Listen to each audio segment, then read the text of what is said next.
Happy Monday. I cannot believe that today is day 1 of phase 2. I wanted to hop on really quick and make a short video about a couple things that I've been talking with a few of you about. And this is relevant even if you're not one of my customers or clients or coaches. I just think it's something that it's really important that we talk about as we go into the start of phase 2. So first of all, apologize for this. I just got out of the shower. I was going to do this video after I put myself together for the day, but I wanted to let my hair air dry and I wanted to go ahead and get this done for you guys before it got too late. So that's where we are right now. But the first thing I want to talk about two things. The first thing that I want to talk about is your bracket that you hopefully have recalculated as you go into phase 2. And the second thing that I wanted to talk about is making the shift, and we'll talk about that in a second and what that means exactly. So as far as your bracket is concerned, you hopefully have recalculated your food bracket for phase 2. Regardless of whether you stayed in the same bracket or whether it bumped you up a bracket, this is relevant and pertinent either way. I think that we get so wrapped up in this preconceived kind of idea and notion that is absolutely false. That is, the more food we eat, the more weight we're gonna gain. That's not the case, especially when you're doing as intensive workouts as we are doing an 80-day obsession, okay? The purpose of the Time Nutrition is to not only, specifically teach you when to eat what based around your workout so that your muscles, glycogen, restores will go straight to your muscles and that will help you build lean muscle. But it's also to teach you that food is fuel, especially when you're doing workouts like 80-day obsession. So, pay attention to how you're feeling. If you're not seeing the results that you want to see, it doesn't mean that you're overeating. It could mean that you're undereating. If you're not giving your body enough fuel calorically during workouts like this, then your body's going to think that it's starving itself and it's trying to build lean muscle, so it's going to hold on to everything that's there, including fat. So I want you to really pay attention to how you're feeling. Don't be afraid to bump up a bracket if that is what the meal plan is telling you to do, okay? And if you're kind of struggling with which bracket to eat in, please reach out to me or your coach, if I'm not your coach, to kind of work through those issues so that we can ensure you're staying on track so that you can get the most out of this program. I am in a coach test group with Autumn herself where she goes live almost every day and kind of addresses, some concerns from coaches and some things that we're seeing in our accountability groups.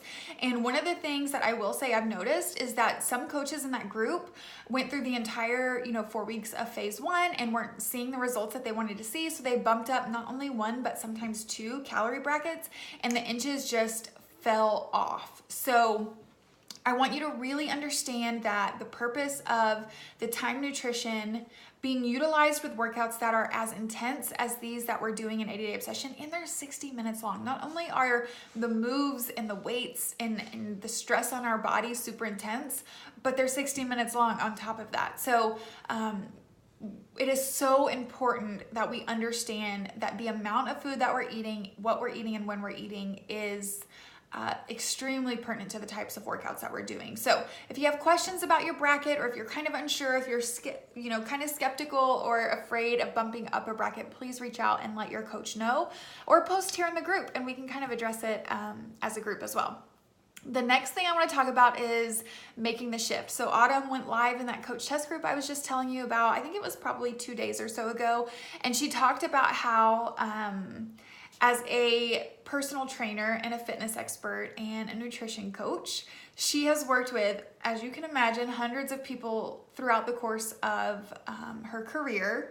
And one thing that she has kind of had to teach herself is that she's not responsible for the progress that her clients make.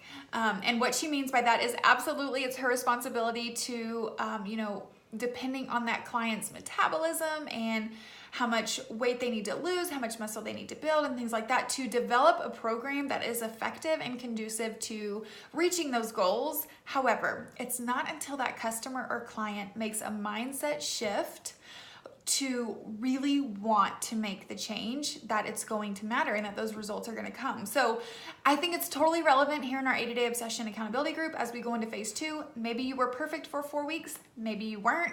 Maybe you're excited about your results and your progress so far. Maybe you're not. Either way, you need to ask yourself a couple questions. If your goal with this program is to get the most out of this program, to have six-pack abs by the end, to, lose 10 or 12 inches, to really just truly, bottom line is get the most out of this program. Are you following the nutrition plan to a T? Are you eating when you're supposed to be eating? Are you meal prepping? Are you planning for the week? Are you getting your workout done every day? Are you getting enough sleep? Are you practicing self-care? If the answer to any of those questions is no, then your results and your progress is going to be a direct reflection of that effort that you're putting in.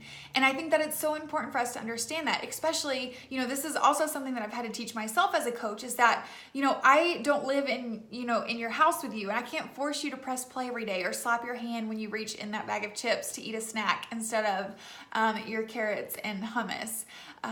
But I can cheer you on, and I can try to hold you accountable to the goals that you've set for yourself. But it's not until you decide that the potential results and the lifestyle change and shift that you could make from following this program, until those things are greater than your want for the things that you're giving up. So let me say that again, because that was a little confusing. Your really simple way to put it is your desire to change, whether it's physical results, your relationship with food, kind of like a mental shift, your desire to change in those areas, the results that you want have to be bigger and greater than your temporary want for those things that you're going to have to give up. The chips, the extra 30 minutes of sleep instead of getting your workout done, the extra 10 minutes in the shower when you can be listening to personal development. You have to make it a priority. And it's not until you make it a priority that those changes are going to come, right? Because you have a coach, you have amazing ladies here in this accountability group to lean on and to lean into. But until you decide that your goals are worth chasing after full force, and that those things that you're gonna have to give up in order to reach those goals is worth it, your results aren't gonna come. So all of those things that we just talked about kind of center around results and progress, not just physical results and progress, but like I said, your relationship with food, your relationship with, making exercise a part of your daily routine. All of those things correlate to you following the nutrition plan, not being scared to use food as fuel as long as it's the right kind of food, and really making the decision and shifting your mindset to create change in your life. So lean into this group for support, for motivation, for whatever it is that you want or need from us, because that is what we're here for. And other than that, I hope you all have an amazing day 1 of phase 2 and a great rest of your Monday.